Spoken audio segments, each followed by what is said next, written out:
उसको डांटा नहीं कि इसमें नमक पड़ा हुआ है। इतनी सहनशीलता और एक दूसरे को बर्दाश्त करने की ताकत हो तो शादी कर लो। तो मैंने कहा नहीं करना चाहिए, अगर ये मैं पढ़ा नहीं होता तो कर लेता। तो किताबें, कहा जाता है कि जीवन में सबसे अच्छी साथी कोई है तो किताब है। और ये सृजन का आनंद, और जब आप गजेंद्र तिवारी जी की शारीरिक स्थिति को देखेंगे तो शायद कल्पना भी नहीं कर सकते कि आदमी लिख सकता है। स्टीफन हॉकिंग,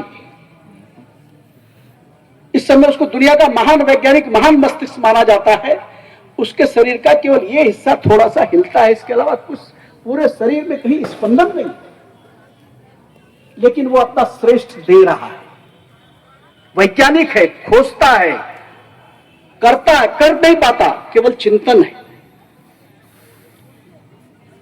लेकिन वही उसके जीने का आधार है।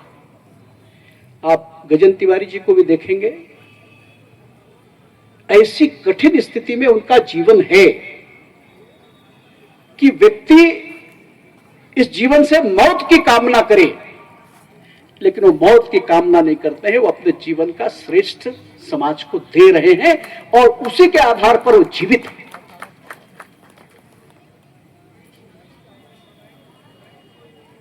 जो लोग यहां पर हैं, सबसे एक ही निवेदन है, बल्कि कुछ अच्छी बातें आज सुने। ये जो किताब मेला लगा है, तो मैंने एक दिन अखबार में पढ़ा कि किताबों की बिक्री है, लोग किताबें पसंद कर रहे हैं। और उसमें एक चीज लिखी थी जो मुझे अच्छी लगी, थोड़ी सी बुरी भी लगी। उनका अंग्रेजी की किताबों का हिंदी अनुवाद लोग ज्यादा खरीद रहे हैं। मतलब अंग्रेजी लेखकों की किताब जो हिंदी में लिखी जा रही है वो खरीद रहे हैं। मतलब हिंदी की किताबों की बिक्री कम है। ये अच्छी बात नहीं है। एक आलोचक ने एक बात लिखी थी, जो अपनी माता की सेवा करना छोड़ करके दूसरों की माता की सेवा करता है, उसके प्रायश्चित का विधान मनु, याज्ञवल्क्य और आपस्तम्भ जैसे ऋषि ही कर सकते हैं। इसलिए अपनी भाषा को जब हम छोड़ेंगे, अपने साहित्य को छोड़ेंगे, जो हमारे जीवन जमीन और बोलते हैं जीव जगत और जगदीश्वर से जो बनता है, उसको छोड़ेंगे तो संस्कृति का ह्रास होगा। संस्कृति का ह्रास होगा तो हमारा ह्रास हो जाएगा। इसलिए अपनी भाषा, अपने भाषा का साहित्य, इनको पढ़ना चाहिए। यही आपको श्रेष्ठ बनाएगा। वैदेशी भाषा पढ़ना चाहिए, साहित्य पढ़ने में कोई अड़चन नहीं है, लेकिन अपनी भाषा का साहित्य छोड़ करके दूसरी भाषा का साहित्य, अपने देश का साहित्य छोड़ करके दूसरे देश का साहित्य केवल पढ़ेंगे तो ये अच्छा नहीं होगा। क्योंकि ये देश बड़ा पुरातन देश है और कहते हैं कि साहित्य का सृजन सबसे पहले यही हुआ था। वो शूद्रक का जो नाटक है, बर्नार्ड शॉ के नाटक की चर्चा की, मृच्छकटिकम, जिस पर एक सिनेमा भी बना, मिट्टी की गाड़ी उत्सव। मृच्छकटिकम मतलब मिट्टी की गाड़ी उत्सव। ये कोई 1200-1300 साल पहले लिखा गया है और उसमें जीवन का ऐसा अनोखा वर्णन, मनुष्य का, मनुष्य के लालच का, मनुष्य के त्याग का, मनुष्य की वीरता का जो वर्णन है, आज भी प्रभावित है।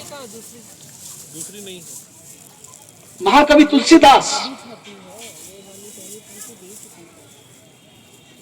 जिस समय सारा हिंदुस्तान हताशा और निराशा के गर्त में पड़ा हुआ था, 90 साल के एक व्यक्ति ने रामचरितमानस का निर्माण किया, सृजन किया, और उस रामचरितमानस ने हतभाग्य इस देश को खड़ा कर दिया।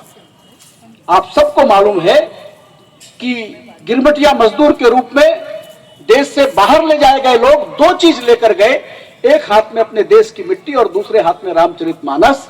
और जो लोग रामचरितमानस और मिट्टी लेकर गए, आज दुनिया के 25 देशों में राज कर रहे हैं, चाहे वो मॉरिशस हो, फिजी हो, गुयाना हो, 25 देशों में। इस साहित्य का कमाल है। ये साहित्य आपको जीवन के हर संघर्ष से लड़ने की शक्ति देता है, अच्छा और अच्छा मानव बनने की प्रेरणा देता है। आप में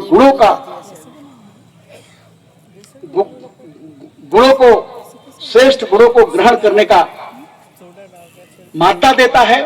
इसलिए साहित्य पढ़ना चाहिए और उन सब लोगों को जो लिख रहे हैं उनको मेरा बहुत बहुत प्रणाम।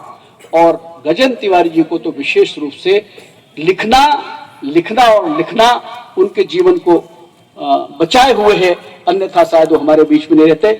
मैं चाहूंगा वो शतायु हो और उनकी ये दोनों रचनाएं खूब पढ़ी जाएं, खूब सराही जाएं। इन्हीं शुभकामनाओं के साथ जय भारत।